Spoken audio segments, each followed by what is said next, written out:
Hey, it's Jeff Sauer here, and this is the Agency Sage. In this video, we're going to talk about managing your clients the right way. We love our clients, or at least we like to think that we love our clients, right? Absolutely, we love our clients. But sometimes our clients are difficult.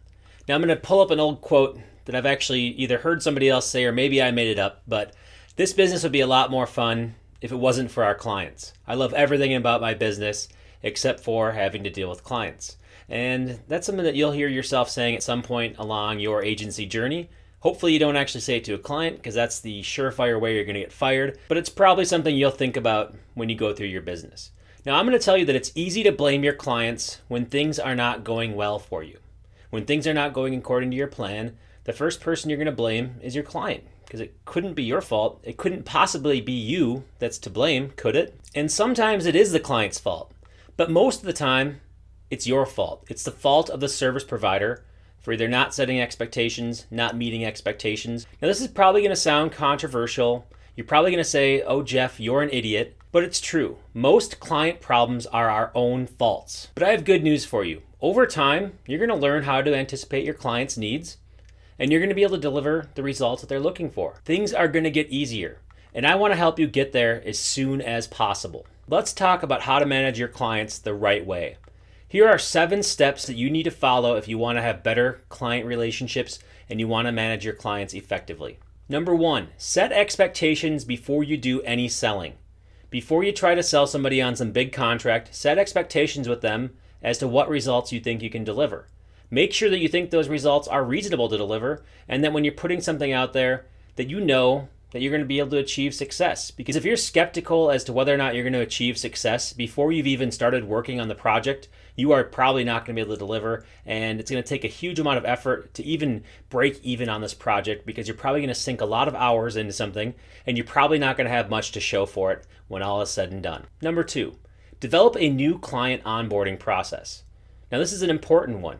Once the contract is signed and the ink dries, start talking to your client about what the expectations are in your project, who they're going to be working with, what timeline you have in mind, and make sure you get all the materials you need from them in order to do the job the right way.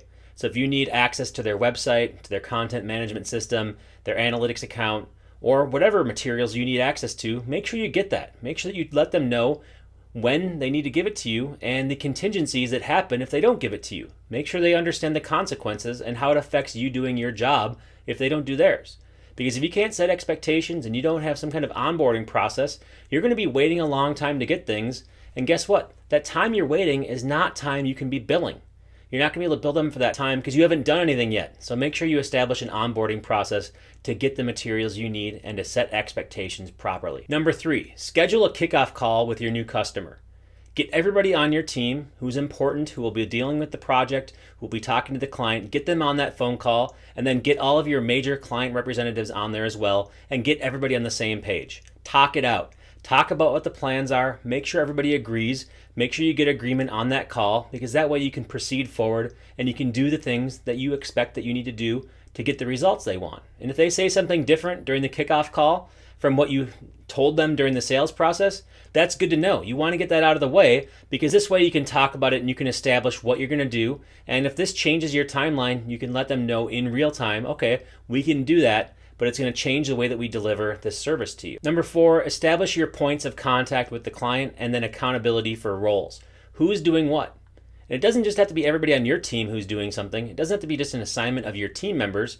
It can be what the client's doing as well. Establish accountability and main points of contacts within your roles. Number 5, define your communication strategy and frequency.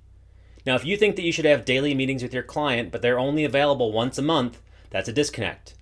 Let them know how often you plan on communicating, how often you need updates from them, and how often you need them to participate in the project. And that way you can set expectations as to what their involvement's going to be, and you have a verbal understanding as to how this is going to go and how things are going to play out in the future. Number 6, communicate clearly.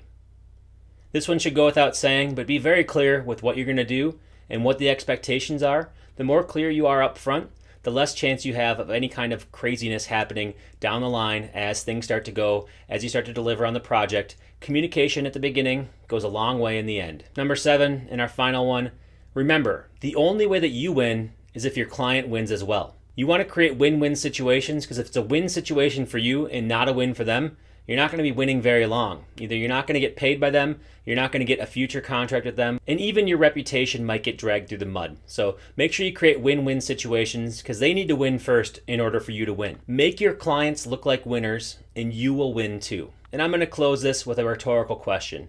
You want to win in your business, don't you? And you can pick up our Sage newsletter at agencycourse.com. This is Jeff Sauer with another edition of the Agency Sage.